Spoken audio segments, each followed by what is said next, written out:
Sir Gareth Blackwood had sworn an oath to protect the innocent, but tonight he would discover that some marks of death run deeper than any knight's blade can reach. The moors stretched endlessly before him, shrouded in mist that clung to the earth, like the breath of restless spirits.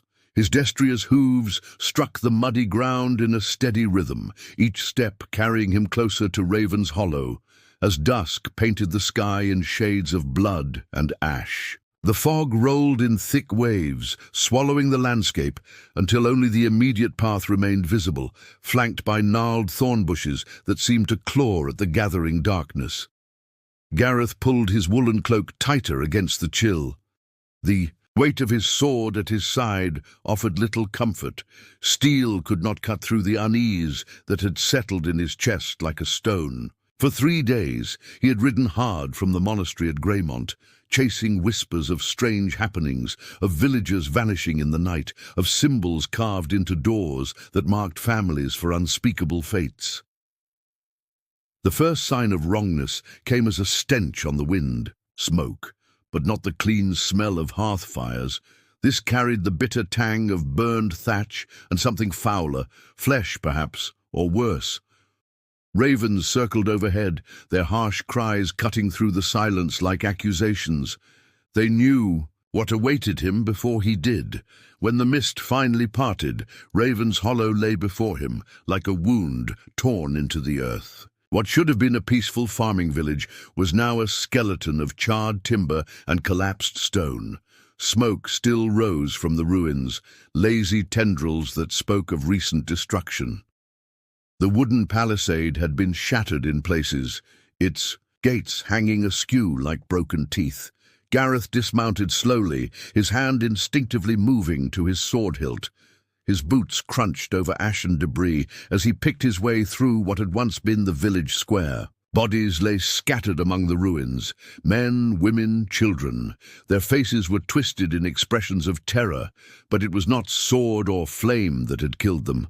Dark symbols had been carved into their foreheads, still weeping crimson in the fading light. A sound made him freeze, a whisper barely audible above the wind. Behind the collapsed wall of what might have been a baker's shop, a figure huddled in the shadows. An old woman, her hair white as bone, her eyes wide with a fear that seemed to look beyond the physical world. "Knight," she rasped, reaching toward him with trembling fingers. "You wear the cross, but can you see the mark? Can you see what they did to her?" Her words carried a weight that made his blood run cold, and somewhere in the distance, church bells began to toll. The old woman's trembling finger pointed toward the ruins of the village chapel, its stone walls blackened but still standing against the dying light. "Beneath," she whispered, her voice cracking like dry parchment. "She hides beneath the altar, but the mark, God forgive us, the mark burns upon her brow." Gareth left his horse tethered to a fallen beam and approached the chapel with careful steps. The wooden doors had been torn from their hinges, revealing an interior thick with smoke and shadow. Broken pews lay scattered like the bones of some great beast, and the altar stone had been split down its center by an axe or hammer. But there, behind the altar, barely visible in the gloom, a section of floor stones sat askew. He knelt and pried at the loose stones with his dagger, revealing a narrow opening that descended into darkness. The smell that rose from below was not the mustiness of earth, but something warmer. Human breath. Fear.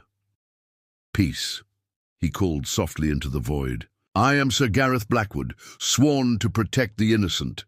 A sound drifted up, part sob, part prayer. He lowered himself through the opening, his mail scraping against stone, until his boots found solid ground. The space was cramped, little, more than a root cellar carved from the earth beneath the chapel's foundation. Huddled in the far corner, barely visible in the shaft of light from above, sat a young woman. Her dark hair fell across her face like a veil, but when she looked up, her eyes caught the light like polished silver. Those eyes, he knew them. Even in this place of death and shadow, even marked by terror and exhaustion, he knew them. Lyanna, He breathed. She blinked, and recognition flickered across her features. "The knight from Blackmere," she whispered. "The one who fell from his horse in the river." 5 years passed, when fever had taken him, and his destrier had stumbled into the rushing waters. She had been barely more than a child then, but she had pulled him from the current, tended his wounds with herbs and gentle hands while he raved in delirium. He had never forgotten her kindness. Now she bore a mark carved deep into her forehead, a crimson seal that wept blood down her pale cheek. Beside her, an old priest lay dying, his breath rattling in his chest. His eyes fixed on Gareth with desperate urgency. "The crimson seal," he gasped. "They hunt the marked ones. She bears the gift of healing. They call it heresy."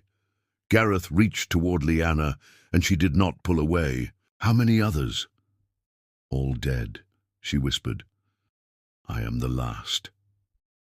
Above them the church bells had fallen silent, but somewhere in the distance hoofbeats drummed against the earth like approaching thunder. They fled through the forest like shadows. Given flesh, Gareth's destrier carrying both riders deeper into the tangled woods as the sound of pursuit echoed behind them. Lyanna clung to his back, her breath warm against his neck, the crimson mark on her forehead, still weeping in the moonlight that filtered through the canopy above. The forest road was little more than a deer track, winding between ancient oaks, whose gnarled branches formed a cathedral of living darkness. Gareth guided his mount with practiced ease, but his mind raced with questions that demanded answers. Behind them, torches flickered like fallen stars, and the voices of men grew ever closer. An abandoned watchtower loomed ahead, its stone walls crumbling but still offering shelter. Gareth pulled his horse to a halt and helped Lyanna dismount before leading the animal into the tower's shadow. The structure had once guarded this stretch of road, but now ivy claimed its walls and owls, nested in its broken battlements. "They will not rest," Lyanna whispered, settling against the cold stone. "The crimson seal never rests." Gareth crouched beside her, studying the mark that branded her forehead. In the pale moonlight, it looked like a wound that would never heal. "Tell me what this means. Tell me why they hunt you." Her silver eyes reflected starlight as she spoke. "Lord Aldrich rules from his high seat, but it is Brother Matthias who whispers in his ear. The crimson seal was formed to root out heresy, to cleanse the land of those who practice the old ways." Her voice grew bitter. "They say I am a witch, because I can ease suffering, because herbs and prayers flow through my hands to heal the sick." Gareth remembered the court at Greymont, the cold halls where Lord Aldrich held sway. He had served there once, before his fall from grace, before doubt had poisoned his faith in the order he had sworn to defend. "Matthias," he said, the name tasting like ash in his mouth. "I know him, a man who sees demons in every shadow." "The marked ones are taken in the night," Lyanna continued, "branded with the seal, dragged to trial, burned as witches. But we are not witches. We are healers, midwives, women who remember the old songs that ease childbirth and mend broken bones." A branch snapped in the darkness beyond the tower. Gareth's hand found his sword hilt as torchlight began to dance between the trees. The pursuit had found their trail. "How many of you are left?" he whispered. Lyanna's eyes held the weight of graves. "Few. So very few." The torches grew brighter, and voices called out in the night, sharp with righteous fury. They had escaped the torches, but dawn found them in the ruins of a forgotten monastery, its stone arches reaching toward heaven, like the bones of some ancient. In prayer, Gareth had carried Lyanna here when her strength failed, her body burning with fever that made the crimson mark on her forehead blaze like a brand. She lay now among the fallen stones, shivering despite the warmth that radiated from her skin. The infection from her mark had spread, red lines threading down her temples like poisoned tears. Gareth knelt beside her, his gauntlet set aside, rough hands gentle as he pressed a damp cloth to her burning brow. "The fever will break," he murmured, though doubt gnawed at him like a hungry wolf. Lyanna's silver eyes opened, focusing on him with effort. "You speak as one who knows suffering," she whispered. "But you wear no spurs, carry no banner. What manner of knight are you, Gareth Blackwood?" The question cut deeper than any blade. He had wondered when she would ask, when those perceptive eyes would see past the mail and sword to the hollowness beneath. "A fallen one," he said quietly, "stripped of lands, of honor, of the right to call myself God's servant." Her hand found his, fingers burning with fever but steady in their grip. "Why?" The ruins around them seemed to lean closer, as if the stones themselves hungered for his confession. "I questioned," he said, the words tasting like ash. "When Lord Aldrich ordered the burning of a woman who had done nothing but tend the sick, I questioned. When Brother Matthias spoke of purging the land of healers and wise women, I questioned." His voice grew harder. "When they branded children as heretics for speaking to animals, I stood against them." Lyanna's eyes widened. "You defended the marked ones." "One. A girl no older than you were when you pulled me from the river. They were going to burn her for healing a merchant's horse with herbs and gentle words." The memory burned in his chest like an ember that would never cool. "I drew steel against my own brothers, broke my vows, lost everything, and saved a life," Lyanna breathed. Outside the ruins, wind whistled through broken stone, carrying with it the distant sound of hoofbeats. The Crimson Seal had found their trail again, tracking them like hounds, following the scent of blood. Lyanna struggled to sit up, her fever making her movements clumsy. "They will never stop hunting us. We are both marked now, you by your defiance, me by my gift." Gareth helped her stand, feeling the heat that poured from her skin. "Then we run together." But even as he spoke the words, he knew running would not be enough. The fever was spreading, and somewhere in the distance, Brother Matthias drew ever closer. The mountain pass carved a narrow wound through the peaks, its rocky walls rising like the ribs of some slumbering giant. Gareth guided his destrier along the treacherous path. Lyanna's fevered form pressed against his back, her breathing shallow in the thin air. The abandoned monastery ahead promised shelter, its weathered stones perched on a ledge like a falcon's nest. Too late, he realized. It was exactly what they had wanted him to think. The first crossbow bolt hissed past his ear, shattering against the cliff face in a spray of stone chips. Gareth threw himself sideways, pulling Lyanna with him as his horse reared and screamed. They hit the rocky ground hard, rolling behind a fallen boulder as more bolts whispered death through the air. "Welcome, Sir Gareth," a voice called from the monastery's broken walls, cold, precise, carrying the weight of absolute certainty. "It has been too long since our paths crossed." Brother Matthias stepped into view on the monastery's crumbling parapet, his white robes pristine despite the mountain winds. Tall and lean as a blade, with eyes like winter frost, he had not aged a day since their last meeting. 3 Templars flanked him, crossbows trained on the boulder that offered Gareth and Lyanna their only protection, still playing protector. "To heretics and witches," Matthias continued, his voice echoing off the stone walls, "your fall from grace was not punishment enough, it seems." Gareth drew his sword, the familiar weight steadying his racing heart. "Let her go, Matthias. Your quarrel is with me." Laughter sharp as breaking glass. "My quarrel is with the corruption that festers in God's creation. She bears the mark of heresy, and you are the faithless dog who defends it." A Templar moved to flank them, boots scraping on loose scree. Gareth waited until the man's shadow fell across the boulder, then exploded upward, his blade taking the Templar in the throat before the man could cry out. He rolled the body forward as a shield against the crossbow bolts that followed, then vaulted over the corpse toward the second attacker. Steel rang against steel as the Templar drew his sword, but Gareth had been forged in a harder fire. He beat aside the man's guard and drove his pommel into his temple, dropping him senseless to the stones. Impressive, Matthias called, but futile. Behind the boulder, Lyanna stirred, her silver eyes blazing with more than fever. When she pressed, her palms to the ground, the earth itself seemed to shiver, and somewhere in the monastery walls, ancient stones began to crack. "Witch," Matthias breathed, raising his own blade, "now you reveal your true nature."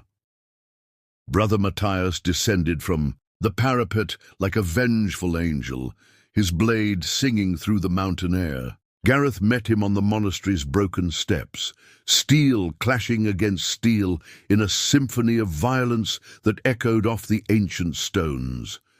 The monk fought with cold precision, each stroke calculated to maim rather than kill quickly.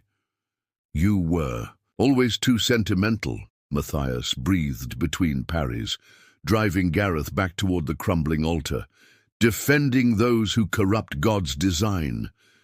Behind them, the third Templar had circled around the boulder where Lyanna sheltered. She pressed herself against the stone, fever making her movements sluggish. But when the man raised his sword, something fundamental shifted in the air around her. Her hands found the earth again, and this time the response was immediate. Vines burst from the rocky soil, thick as a man's arm, wrapping around the Templar's legs with crushing force.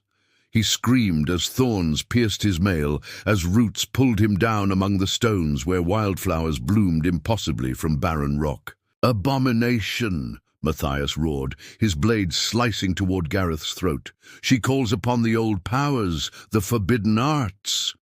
Gareth ducked the strike and drove his pommel into the monk's ribs, but Matthias spun away, his white robes staining red from a gash along his arm. "You see what she truly is," he snarled. "Not a healer, a creature that bends nature itself to her will." The Templar among the vines had gone silent, his body wrapped in green so thick that only his eyes showed, wide with terror, but very much alive.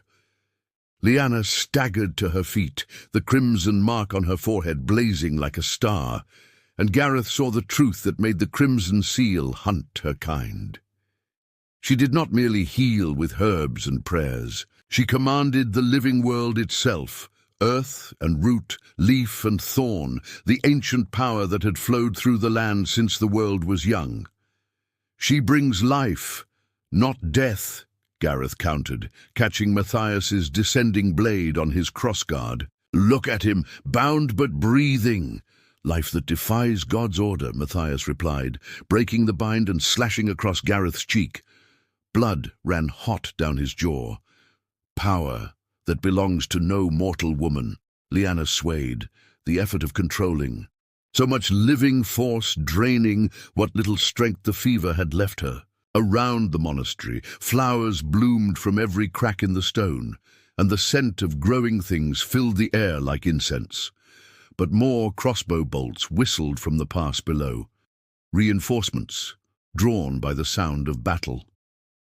Matthias smiled. Through his own blood, "My brothers approach. Surrender the witch, and I will grant you the mercy of a clean death." They fled through hidden paths known only to dear and desperate souls, Lyanna's fevered directions leading them deeper into the ancient forest where sunlight struggled to penetrate the canopy.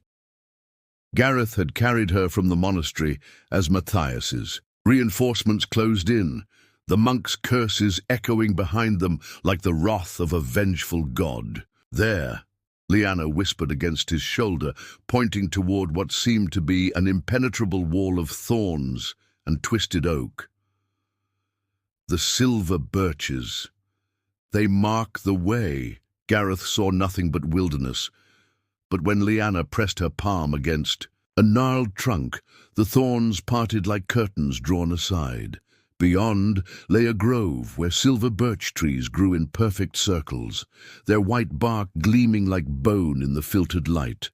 The sanctuary revealed itself slowly, shelters woven, From living branches, gardens that seemed to grow without tending, and women who moved among them like spirits given form. All bore marks upon their brow, crimson seals that had healed into silver scars, and all looked up as Gareth carried Lyanna into their midst.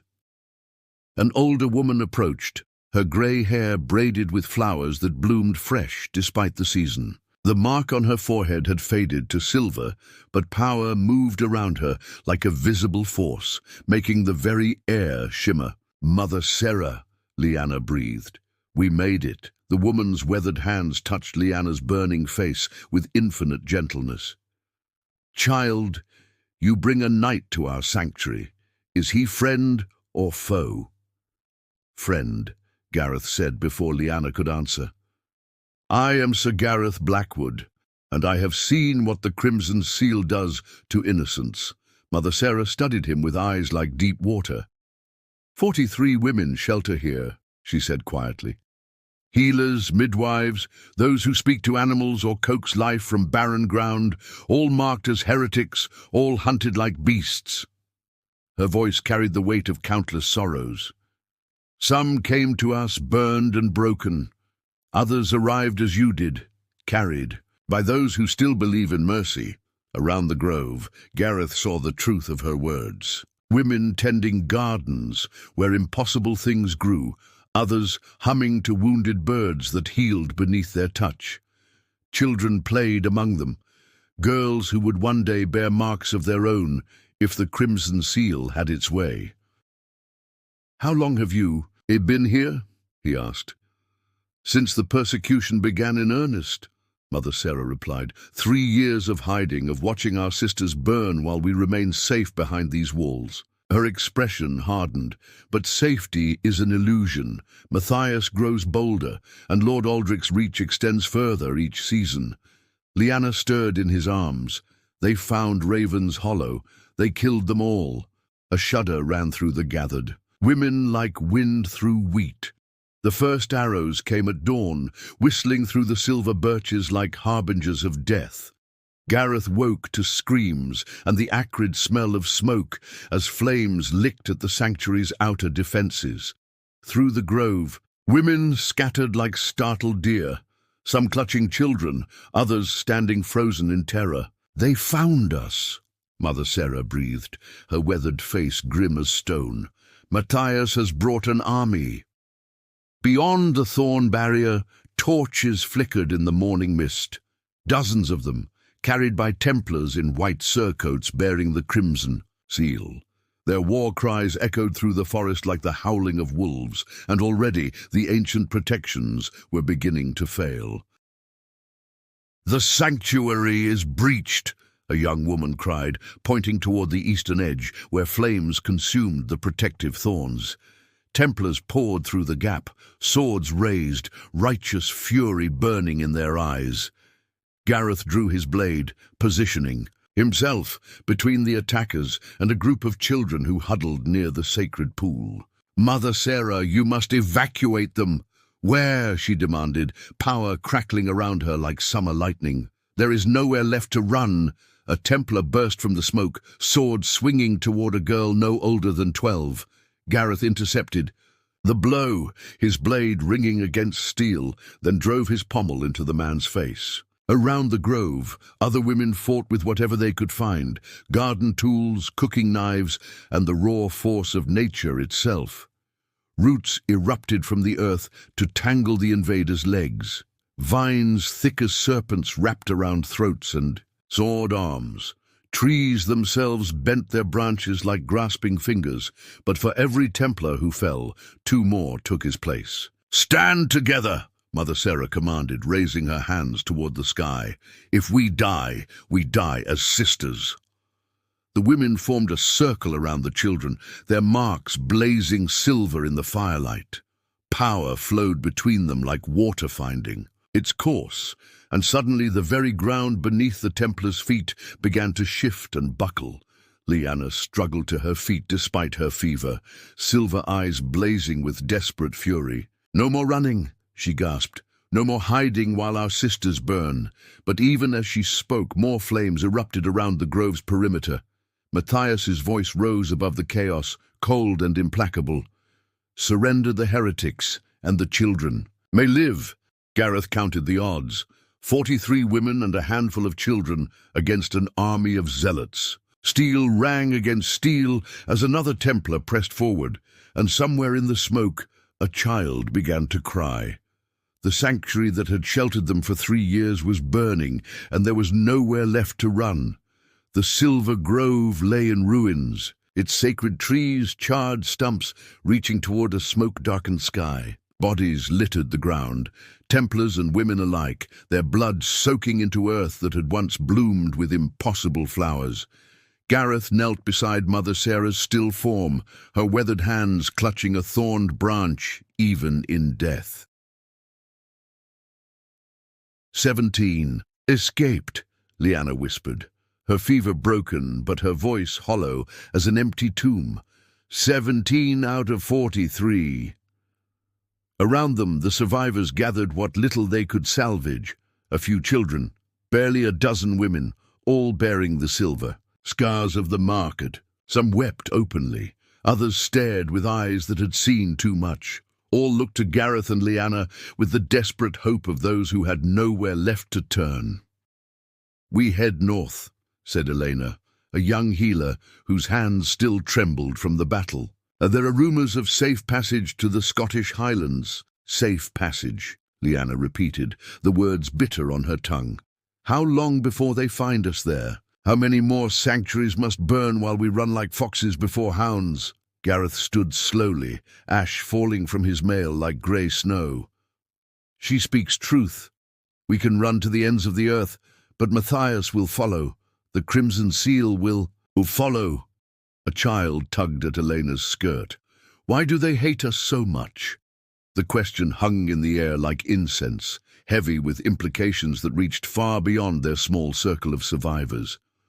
Gareth thought of Raven's Hollow, of villages burned, and innocents slaughtered, of the marks carved into foreheads like brands of ownership. "Because we remind them that the world is larger than their understanding," Lyanna said quietly. "Because we prove that God's creation extends beyond their narrow vision." She turned to face the others, her silver eyes blazing with something that had nothing to do with fever. "How many more sisters will die while we hide? How many more children will grow up in fear?" "What are you saying?" Elena breathed. Lyanna's hand found the hilt of a fallen Templar's sword. "I'm saying we stop running. We take the fight to them." Gareth felt something shift in his chest, a hardening that had been building since he first saw the crimson mark, carved into her forehead. "Lord Aldrich's court lies 3 days' ride south, the heart of their power." "You speak of attacking a fortress with barely a dozen women," Elena protested. "I speak of ending this," Lyanna replied. "Before they hunt down every last one of us." The survivors looked between them, fear warring with something darker, more dangerous, hope mixed with vengeance, creating an alloy harder than steel. The fortress cathedral of Lord Aldrich rose from the valley floor like a stone prayer made manifest, its twin spires piercing the evening sky while torchlight flickered from 100 windows. Gareth and Lyanna approached through the shadows of the outer bailey, their stolen Templar robes concealing weapons and dangerous intent. "The great hall lies beyond the nave," Gareth whispered, remembering the layout from his years of service here. "Aldrich holds court there while Matthias whispers poison in his ear." Lyanna's hand rested on the pommel of her hidden blade.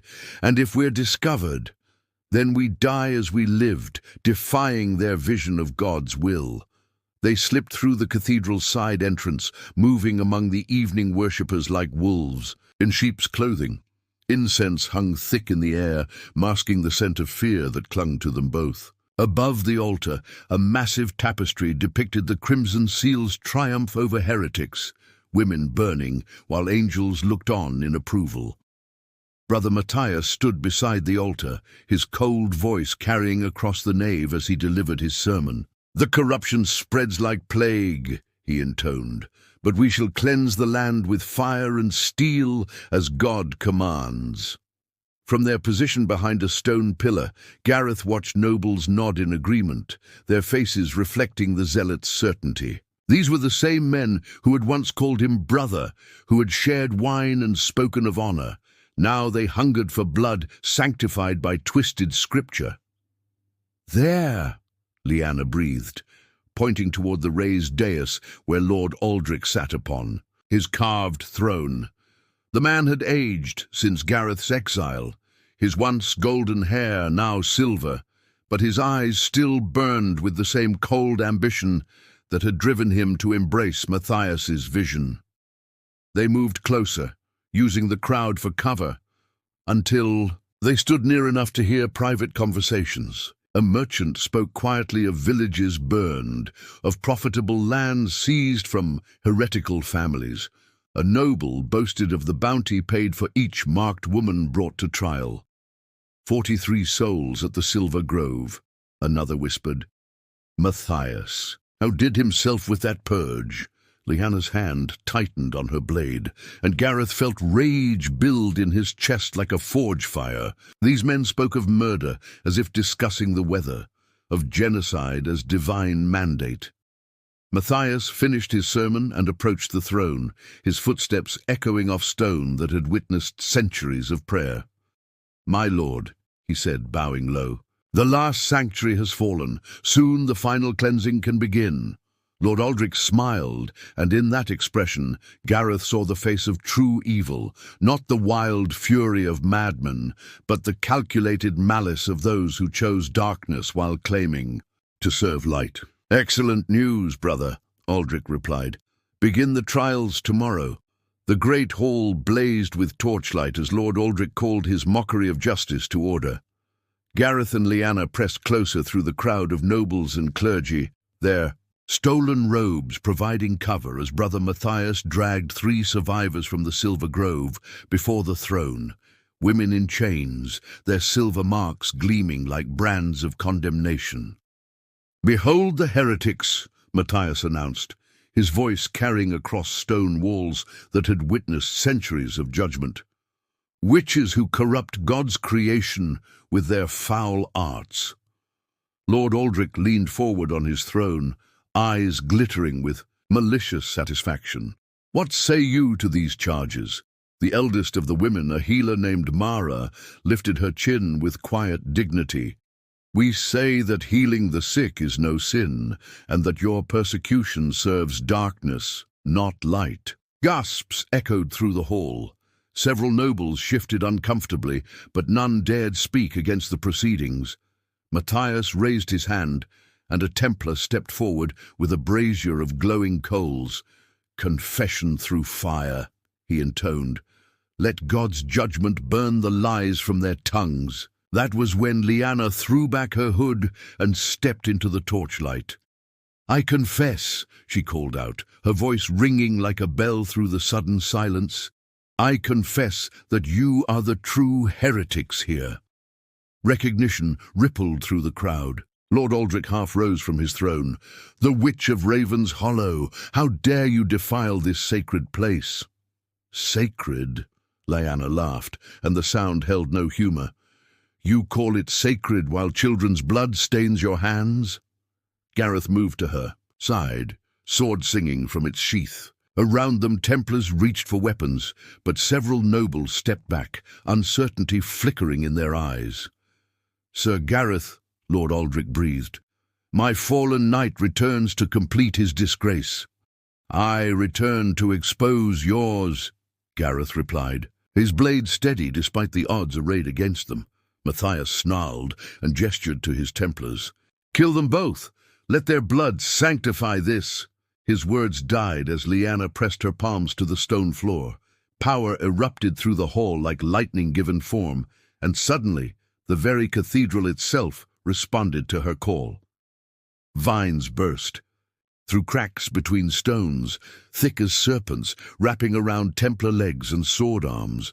Flowers bloomed impossibly from cold stone, their perfume filling the air with the scent of life triumphant. Impossible, Matthias whispered, backing toward the altar. A young lord near the dais threw off his cloak, revealing the silver scar of the marked. Not impossible, he declared. Natural, as God intended. Others followed his lead. A merchant's daughter, a knight's wife, even a priest who had hidden his nature for years. All bore the marks. All had survived by concealing their gifts in plain sight. You see, Lyanna called out as chaos erupted around them. We are not the corruption. We are creation itself, refusing to be silenced. Steel rang against steel as battle exploded through the great hall, but now they were no longer alone. Dawn broke over the cathedral's shattered spires, painting the stone walls gold where they still stood, and casting long shadows over the bodies that littered the great hall. The battle had raged through the night. Templar steel against the combined fury of the marked and their unexpected allies, until Brother Matthias lay dead among the altar stones, and Lord Aldrich's throne sat empty. Its occupant fled into the countryside. With what remained of his guard, Gareth stood in the doorway of what had once been a place of worship and was now something else entirely, a fortress of the dispossessed, a sanctuary built on defiance rather than stone. His sword hung loose in his hand, its blade dark with blood that would not easily wash clean. Around him, survivors tended wounds and counted losses, their faces etched with the hollow victory of those who had won at terrible cost. Lyanna knelt beside the body of young Lord Marcus, who had revealed his mark too late to save himself from. A Templar's blade. Her hands glowed with soft silver light as she tried to coax life back into cooling flesh, but some wounds ran too deep for even her gifts to heal. He's gone, she whispered, silver tears trailing down her cheek. They're all gone. 12 marked souls had died in the fighting, along with twice that number of their allies. The price of freedom, paid in blood on sacred ground that would never again echo with false prayers. Not all, said Elena, emerging from the shadows where she had tended the wounded. Her healer's hands were stained red, but her eyes held something that had been missing for too long, hope. 47 survived the night, 47 who no longer need to hide.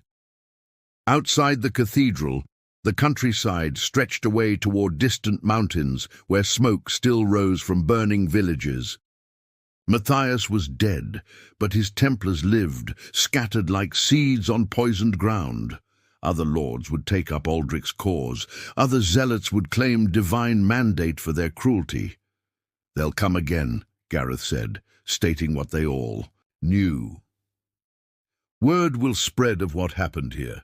Every marked soul in the kingdom will become a target. Lyanna stood slowly, her fever finally broken, her silver eyes reflecting the morning light like polished metal. Then let them come. We're done running. A messenger arrived as the sun climbed higher, a young woman bearing news from the scattered settlements. 3 villages have declared sanctuary, she reported. Their lords refused the Crimson Seal's demands. Others asked for aid in defending their marked citizens. Gareth felt something shift in his chest, the same hardening he had experienced in the burning grove, but tempered now with purpose rather than mere anger. How many?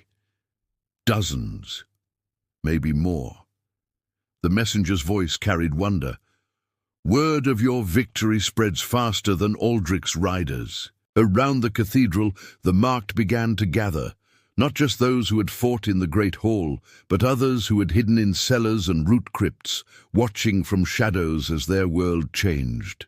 They came with children clinging to their skirts, with elderly parents who remembered when such gifts were honored rather than feared. Lyanna walked among them, her hands touching foreheads marked with silver scars, and where she passed, flowers bloomed from the broken stones.